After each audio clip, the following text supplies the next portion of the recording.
Welcome back to another video. We're ready to get right into it. This is the worst Power Rangers crossover. Let's see what's going on. I have no idea. As kind of a continuation to my History of Power Rangers on DVD video, I completely missed that there actually was a 6th episode on Power Rangers SPD's 4th and 5th volumes. This is important because it was a DVD exclusive episode and it was listed under bonus features, and that's how I missed it, called Wormhole.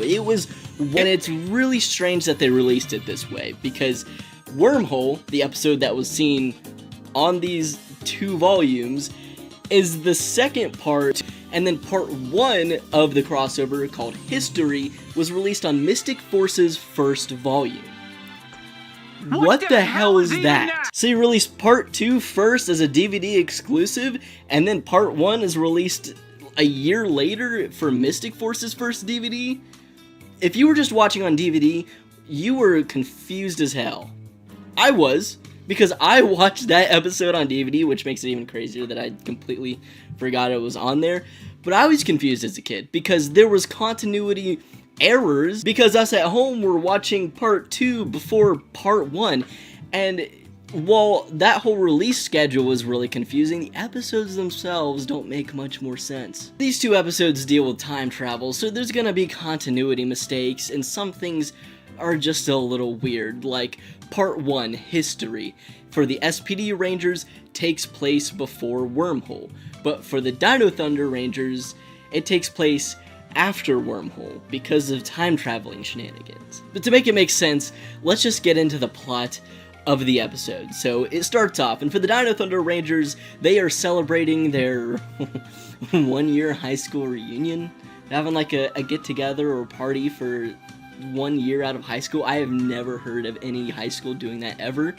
And if that's the case, I missed mine. But hey, I guess it's an interesting or a good way to get the characters together. Okay, but in the year 2025, Broodwing has come up with a fantastic, wonderful idea to use the Dino Thunder Rangers to take over the year 2025. Once again, this doesn't make any sense. So, he plucks them out of time. First of all, he located the Dino Gems on a distant planet, so they weren't with the Rangers in 2025, and then used Professor Cerebros on Earth to use the Dino Gems to pluck them out of the year 2005 and bring them to 2025 as like a time traveling device. So like 20 years. So that itself is a little weird.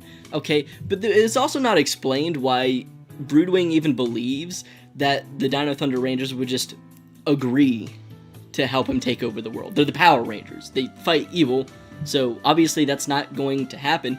And when he does pluck them out of the year 2005 and bring them to 2025, he goes, "Huzzah! It is me, Broodwing! Help me take over the Earth!" And they're like, hell no. They grab their Dino Gems and leave. And that's that. This is the worst plan of any Power Ranger villain, I think, ever. It was actually stated in an interview in 2015, the showrunner of Power Rangers SPD, Greg Aronowitz, said he originally intended for Broodwing to make evil clones of the Dino Thunder Rangers, but Disney insisted that it would be the actual Rangers, so there wasn't any confusion among kids watching. But they still could have, like, came up with a reason, or maybe Broodwing would have tried to brainwash them and then not succeeded and they get away, but that didn't happen. We're off to a bad start. Back at SPD, Kat and Kruger notice that there's a spike in Morphin Grid energy downtown, and B-Squad believes this to be A-Squad. Sky specifically says they should go check it out just in case it is. So they run downtown and find the Dino Thunder Rangers. They have a little cute interaction where the one side's like, "We're the Power Rangers," and they're like, "Oh no, I'm the Power Rangers," whatever. But in the end, they all head back to the SPD command base. And what do you know? Shortly afterwards, the quarry is under attack by Broodwing. It's always the quarry, man. I think even they do it all the time. But a lot of times they specifically say the quarry is under attack, which is hilarious to me. I think they said it in Ninja Storm's first episode as well. Because honestly, if the quarry was under attack, it would kind of be a good thing. Nobody's really down there, and I believe, is there a lot of mining that goes on down there? So if they're just setting off big explosions, overall, it could be a really good thing. Could get the, speed up the process. But the quarry's under attack by Broodwing, and the SPD Rangers, of course, leap to go stop the attack on the quarry, and the Dino Thunder Rangers want to help. But Kruger says that they need to stay back, that this isn't their fight, that they need to basically stay alive so they can be sent back to their time in the year 2005. Grum sees that Broodwing is about to take out the Power Rangers with one of his lackeys. He's not having that because he wants to be the one to have all the glory, so he goes down himself with an army to help fight them. Kruger notices that they're in trouble and that B Squad is about to be destroyed and goes to help them. After that, there's a lot of back and forth between the Dino Thunder Rangers and Kat once Kruger goes out there and they don't fare much better. So Kat grabs the Dino Thunder Rangers morphers out of the archive, re-energizes them, and sends them to the quarry to help the SPD Rangers. There's a big battle, lots of explosions, and of course the Power Rangers save the day. After that, the Dino Thunder Rangers' memories are erased, and the SPD Rangers send them back to the year 2005. It was an incredibly generic Power Rangers team-up. This is probably the most generic it's ever gotten. That's not necessarily a bad thing, because, well, we got to see the SPD Rangers and the Dino Thunder Rangers interact. That's kind of the point. It's really cool.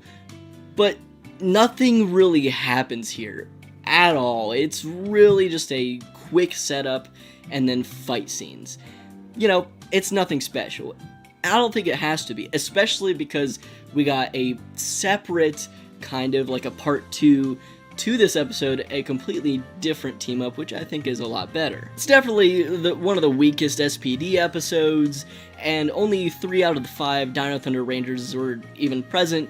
It was just Connor, Ethan, and Kira. It's also weird that the Dino Gems were found on a different planet. I don't remember the name of the planet from the episode, and I didn't write it down, but I don't know, I just feel like the Dino Thunder Rangers would still be active at this time. I know this episode was written in 2005, before we continued to get more crossovers with the Dino Thunder Rangers, but in the continuity of Power Rangers, it kind of doesn't line up because we know that the Dino Thunder Rangers continue to be active far into the future. In 2020, they helped out the Beast Morphers Rangers, alongside like Dino Charge, in the big Dino team-up. They were there.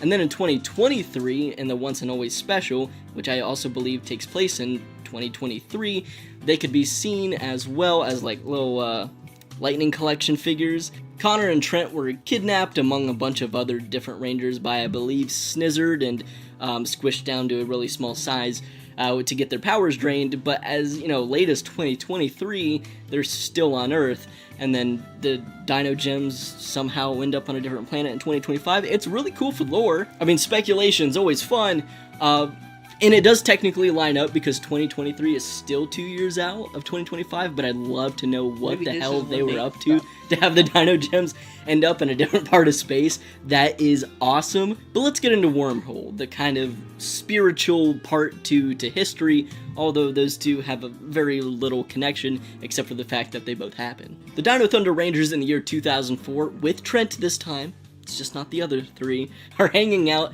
at, I think, Reefside High when Grum's ship appears above them. This is due to the fact that Grum is sick of attacking the Earth in 2025. SPD has given him one hell of a battle, and he is just tired. He wants to go back to a time without SPD on Earth, so it's a lot easier to take over the world.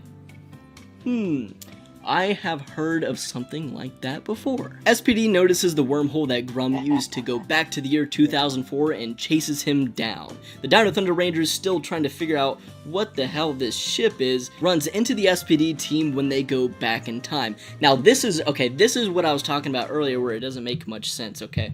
So, this takes place in the year 2004. The Dino Thunder Rangers that were in history, the first part, were from the year 2005. So to them, history hasn't happened yet. But for the SPD Rangers, they met the 2005 Dino Thunder Rangers only a few weeks prior. So that's already happened for them. The problem is that the SPD Rangers, when they get to the year 2004, immediately find the Dino Thunder Rangers so that they can team up with them to fight Grum once again. They explain the whole situation to the Dino Thunder Rangers. Hey, we're from the future. Hey, we've already met before. We're gonna need your help.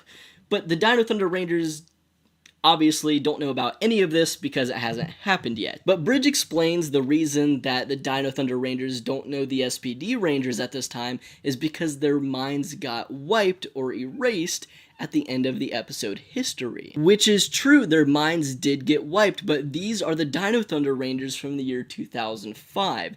So this isn't necessarily true. The only reason the Dino Thunder Rangers in this episode don't know who the SPD Rangers are is because they haven't met them yet. That was a whole lot of blabber on my end, just explaining it, and I don't know, maybe I could have explained it a little bit better, but it's as confusing as I'm making it out to be. It was just a continuity mistake that I really like to bring up. And Tommy's not actually back. JDF wasn't in this episode. Apparently there was disputes between him and Disney about a plane ticket, and then Disney wouldn't pay to fly him out to New Zealand, which is crazy because what does that cost at most? Maybe like $2,000? I don't know what this flight would cost. Like $1,000? I don't know, but I can't believe that he's not in this episode over that small amount of money. I think that's just crazy. So the voice is played by Jeffrey Perazzo. I can't believe I didn't memorize that name, but that is the actor who plays Trent, the White Dino Thunder Ranger. So he does a Tommy impression of sorts in this episode, because Tommy does get to speak quite a bit, and I'm you know, he did what he could. It kind of sounds like JDF, but at the same time, it just sounds like himself. So it's really funny when we get different lines from the White Ranger and the Black Ranger, and they both just sound like the same guy. I can't lie. It really does just sound like that. It's kind of funny. Fight, there's explosions, there's fun. They defeat Grum for now, they defeat Zeltrex for now without changing the timeline. And it's all over. The SPD Rangers go home, and they erase their memories. You almost had me. Okay, throughout this entire thing, I was giving you the benefit of the doubt. You know, we had a lot of issues with time travel and things not making any sense, but then you gave us no one gets inside our circle. We had a great fight scene, and then once again, you're just throwing things at us that make no sense. In history, the SPD Rangers didn't erase their memories because they didn't need to. They were, I don't know, but they erased the Dino Thunder Rangers' memories because they didn't want them to know what the future looked like, or some of them knew about their destiny a little bit, like Kira was going to become a big pop star and everything. So it makes sense that they erased their memories in 2025. But the SPD Rangers going back in time doesn't really warrant them having their memories erased because they already know what the past is like because they're from the future. Even Kruger erases his own memory.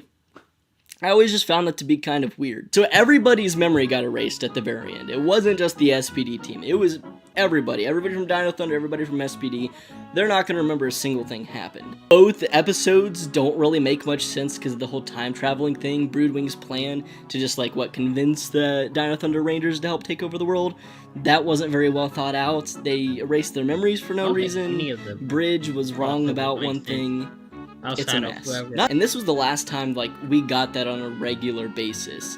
Every team up afterwards has been a special team up for an anniversary, because then we got Once a Ranger, then we got the Legendary Battle, we got Dimensions in Danger. I'd like to cover more crossovers in the future, but I don't feel like I'm going to have as much fun talking about them as I did with this one. I didn't know this was a whole 15 minutes, but it was a whole 15